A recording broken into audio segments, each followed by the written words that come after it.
دیکھیے، یہ جو کلمہ پڑھا کے مسلمان بنانے کا جو سسٹم ہے نا، میں نے اس لیے کہا تھا، آپ کا جو سوال ہے میں سمجھ رہا ہوں بات. آپ خود اپنی عقل استعمال کیجئے نا بھائی. روایتوں میں ادھر سے ادھر سے کی بھی آپ کو ڈھونڈنا ہے تو سنسیئرلی بیٹھ کے کوئی کتاب خریدیے یا کسی لائبریری میں جائیے، کسی عالم کے پاس بیٹھ کے بولیے بھائی مجھے ذرا نکال کے بتائیے ابو بکر نے کب کلمہ پڑھا، عمر نے، عثمان نے، علی نے، سارے صحابہ نے. کم سے کم عشرہ مبشرہ کی مثال تو دیجیے. کلمہ پڑھ کے مسلمانوں میں داخل ہوئے، ایسا کہیں ہے کیا؟ پھر یہ ہمارے ذاکر صاحب اور یہ میں نے صاف کلیئرلی بتایا ہے. اگر آپ کو اعتراض ہے تو مجھے کال کریے. یہ ڈرامہ کب تک کھیلیں گے ہم؟ کیوں قرآن سے ہٹا رہے ہیں ہمارے لوگ؟ کیوں ہٹا رہے ہیں بھائی؟ قرآن سے کیوں ہٹا رہے ہیں آپ؟ ہم کو اللہ سے دور کیوں کر رہے ہیں آپ مولویوں کے حوالے، مفتیوں کے حوالے، مدرسوں کے حوالے کیوں کر رہے ہیں انسانوں کو؟ وہ اللہ کے بندے رہنے دو. اس کی مثالیں اللہ دے چکا ہے بھائی. دیکھیے آپ سورہ حجرات کی آیت نمبر 14 ہے. قالت الاعراب آمنا. اے نبی یہ بدو کہتے ہیں ہم تو ایمان لائے. قل لم تؤمنوا، ان سے کہہ دو ہرگز ایمان نہیں لائے تم لوگ. ولیکن قولوا اسلمنا، ان سے کہو ابھی تو صرف تم فرما بردار بنے، بول سکتے ہو تم ہم مسلمان ہو گئے. بولنا تھا نا، کلمہ پڑھے تھے یہاں پر. چلیے چھوڑیے. ولما يدخل الايمان في قلوبكم، اور ہرگز تمہارے دل کے پاس سے بھی نہیں گزرا ایمان، داخل ہی نہیں ہوا. وہ ان تطیعوا اللہ ورسولہ لا یلدکم، اگر تم اللہ اور اس کے رسول کی اطاعت کرتے رہو گے، فرما برداری کرتے رہو گے تو تمہارے اعمال ضائع نہیں کروں گا میں. لیکن یہ مت بولو ہم ایمان لائے. من اعمالکم شیئا، اس میں سے کچھ. ان اللہ غفور الرحیم، وہ معاف کرے گا ضرور. لیکن تم اچانک آ کے مومن بول دے رہے ہیں اپنے آپ کو. آمنت باللہ و ملائکتہ و کتبہ و رسولہ و یوم الاخر. بات تو یہ ہو رہی ہے. آپ پوری قرآن میں سے مجھے نکال کے بتائیے. یا ایھا الذین آمنوا بے شمار مرتبہ ہے. یا ایھا الناس موجود ہے. یا ایھا الکافرون موجود ہے. یا ایھا المنافقون موجود ہے. یا ایھا النبی موجود ہے. یا اہل الکتاب موجود ہے. یا ایھا الذین آمنوا تو زیادہ سے زیادہ وقت ہے. یا ایھا الناس ہے. کہیں ایسا ہے یا ایھا المسلمون؟ کہیں ایسا ہے یا ایھا اہل الاسلام یا اہل الاسلام ہے؟ اسلام ایک فرما برداری کو کہتے ہیں جس کا تعلق آپ کی باڈی سے ریلیٹڈ ہے. آپ اشہد ان لا الہ الا اللہ وحدہ لا شریک لہ واشہد ان محمدا عبدہ رسولہ، چلو جنت کے مستحق ہو گئے. کیسا ہوتے بھائی صاحب آپ؟ عقل ہے؟ تھوڑی عقل ہے؟ تھوڑی عقل ہے؟ ایک ڈائلاگ بولیں گے آپ، 2 سینٹنسز بول دیں گے آپ جنتی ہو جاتے. آخری میں کہتے ہیں وہ نکال کے لاؤ جو ایک وقت زندگی میں کلمہ پڑھا، نکال لو وہاں سے. پوری قرآن میں کہیں پر بھی ایسا نہیں ہے.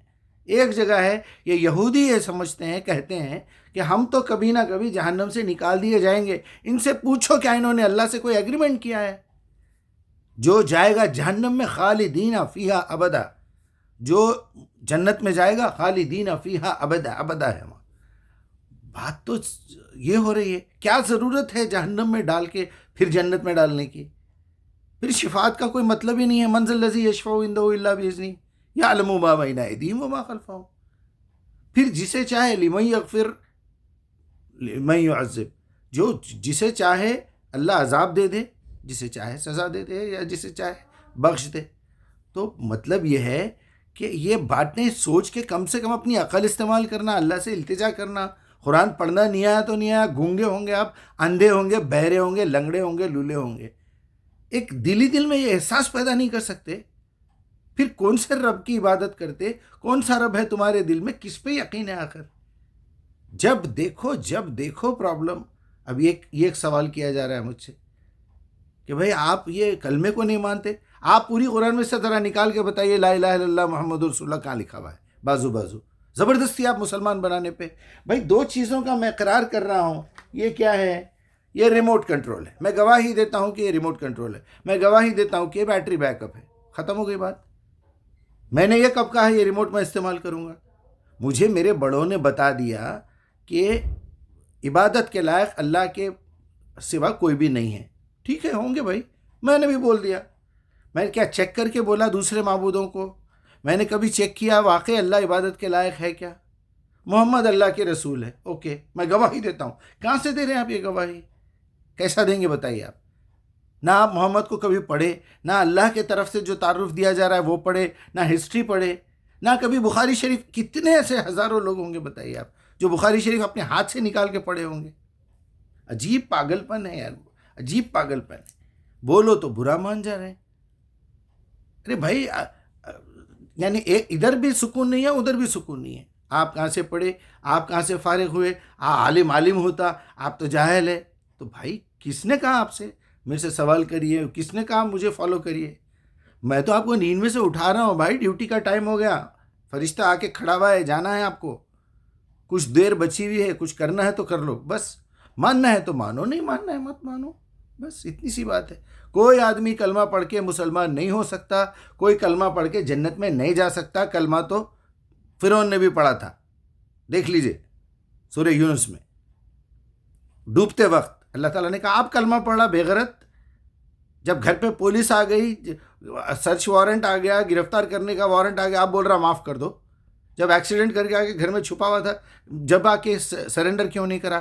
ہو سکتا معافی وہی یونس جس کا سورہ یونس میں نہیں ہے ذکر، سورہ انبیاء میں ہے. جب یونس مچھلی کے پیٹ میں گیا، وہاں جا کے اس نے کلمہ پڑھا، لا الہ الا انت سبحانک انی کنت من الظالمین. وہاں انہوں نے شرک کیا تھا، اپنی مرضی کو اللہ کی مرضی پہ ملا دیا تھا، اوپر لے کے چلے گئے تھے اپنی مرضی، بیزار ہو گئے تھے. تو بتا دیا اللہ تعالیٰ نے. تو پھر اسی طرح اللہ تعالیٰ بتاتا ہے، اس طرح ہم مومنوں کو نجات دیتے ہیں، ان کو بچا لیتے ہیں موت سے. جب موت کے وقت بولو، یا مرتے وقت کلمہ نصیب ہو. خیر میں کئی بار بول چکا ہوں یہ باتیں. بھائی آپ یہ مطمئن ہو جائیے، یا پھر ثابت کیجئے، پھر کلمہ پڑھ کے کوئی مسلمان کہیں ایک جگہ لکھا ہوا بتائیے. چلیے چیلنج، اوپن چیلنج، قیامت تک کے لیے چیلنج. میں مان لیتا ہوں آپ کی بات. اللہ اکبر. کیا بولوں، جہالت کی حد ہو رہی واللہ.